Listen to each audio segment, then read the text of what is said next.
So, without further ado, please welcome Tom Provan, who is your VP candidate for sports. Can you tell us a little bit about yourself and introduce yourself, Tom?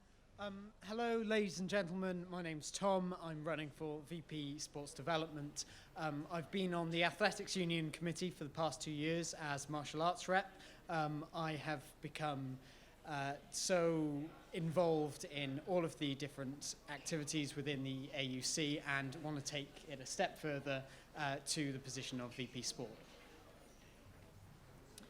Okay, so you may have noticed that your current VP Sports, yeah, that's it, is on my left.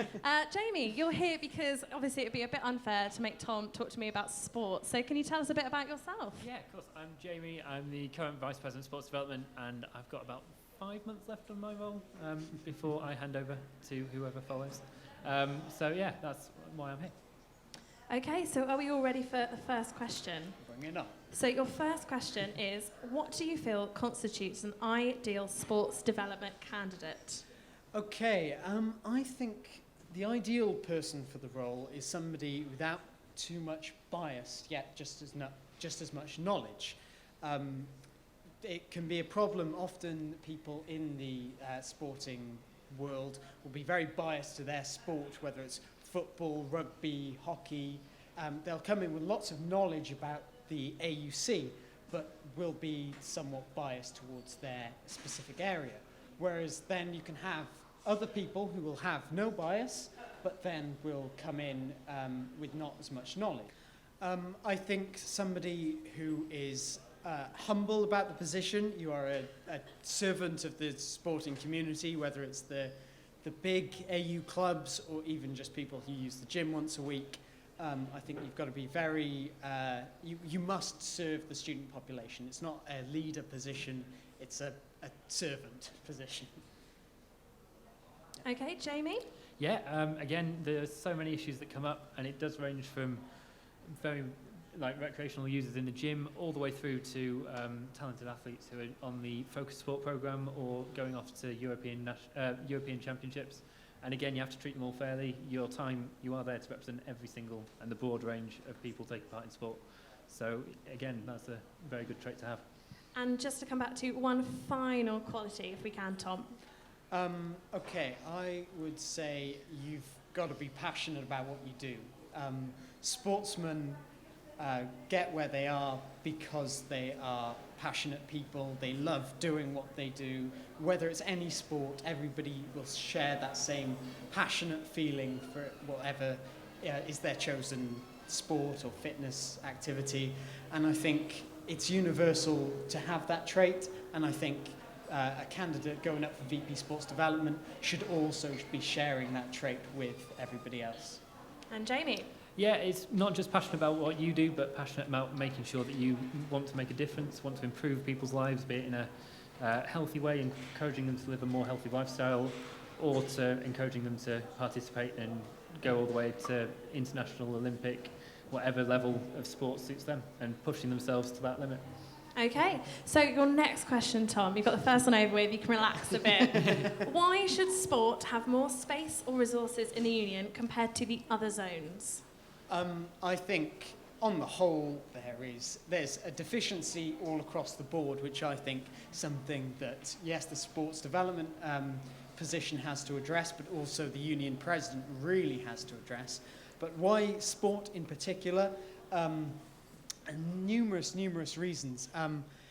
Often people in sports clubs are such a big active part of the university. They represent the university on so many different levels. The university is an academic institution, but also we do represent sport. The brilliant sporting characters and athletes come from the university that we can't afford to neglect certain priorities among sporting people.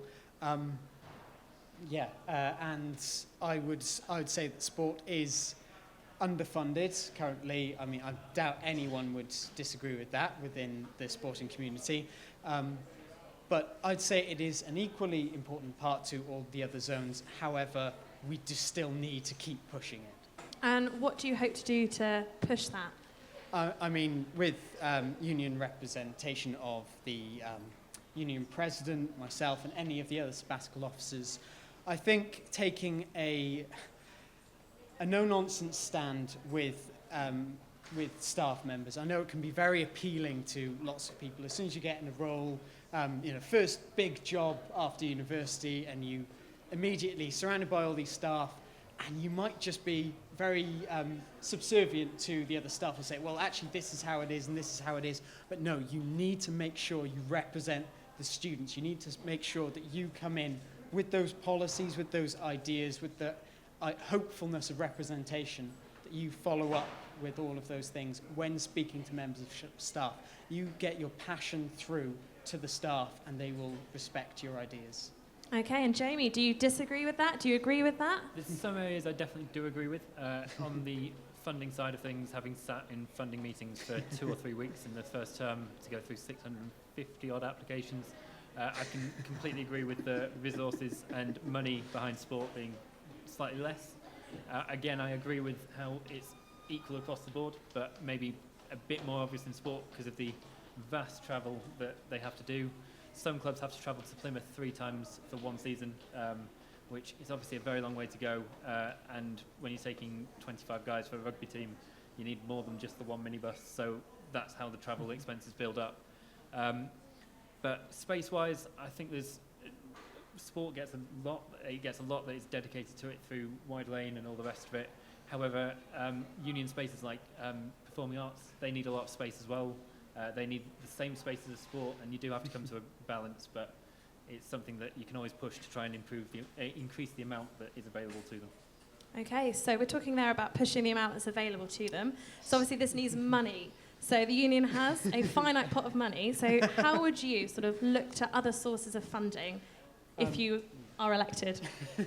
I think that sport is such a big area for sponsorship. I mean, you look at any major sporting activity across the planet, and you will find big companies wanting to put a lot of money to have their names on kit, on posters, just to be seen to support these sorts of people.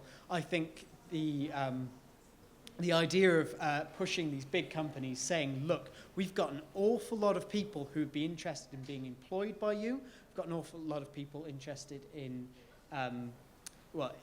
interested in your money for sponsorship. We should be capitalising on that, on the influence that students and sport can have on sponsors. Okay, so sponsorship. Jamie, Yep. What are your thoughts? Sponsorship is always great, but it is getting harder and harder to get.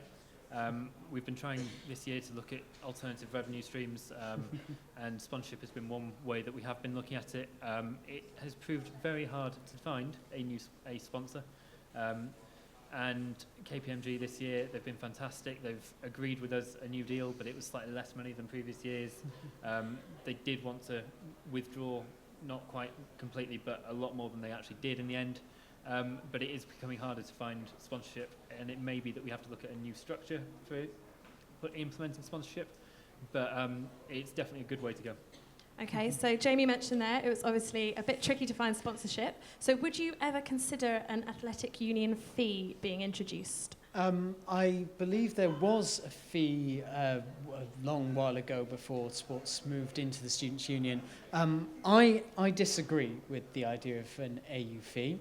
I think that sporting clubs already have to fork out an awful lot of money with sport and wellbeing membership. I think that they have to fork out lots of money for just, you can count up the cost of somebody in the American football team or the rugby team, just the small amounts they have to pay every now and then. It adds up to an extortionate amount. I think that adding another fee would actually just put people off participation. I think the biggest problem with participation at the moment is the need to pay the full sport and wellbeing membership to do a lot of the sports on offer, which I think we can't then add another fee on top of that to detract from participation.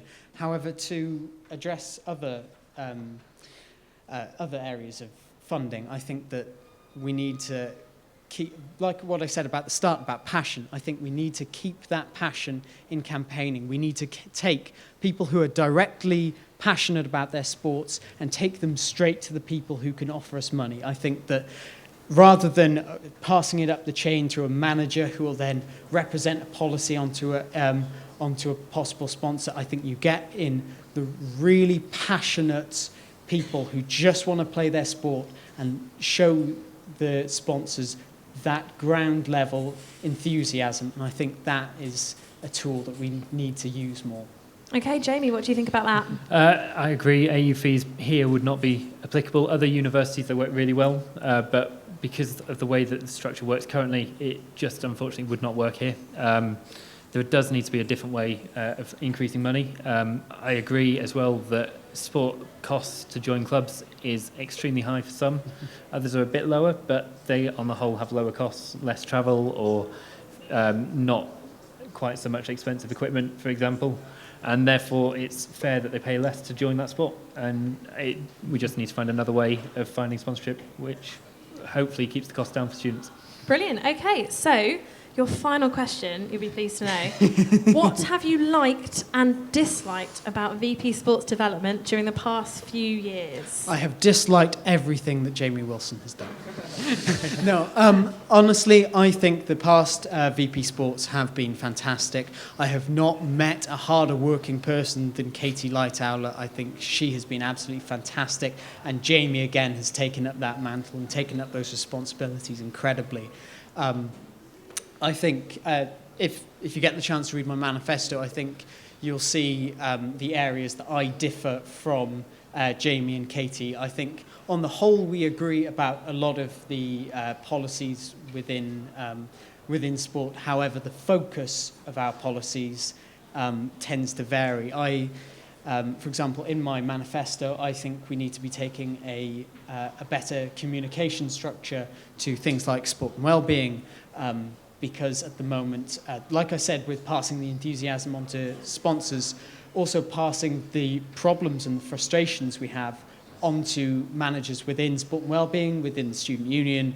I think we need to stop having a middleman that somewhat dilutes the frustration and take these problems straight to people who are able to fix them. So I think I have a policy of trying to break through the sort of bureaucratic walls, and I think that that's something that has been, I wouldn't say neglected, but the focuses have been on other things. And thank you very much, Tom. Jamie, I'm not going to ask you about yourself. That is fine. So we have now come to the end of our VP Sports Development Zone. Please stay tuned listening to Surge and we'll be right back.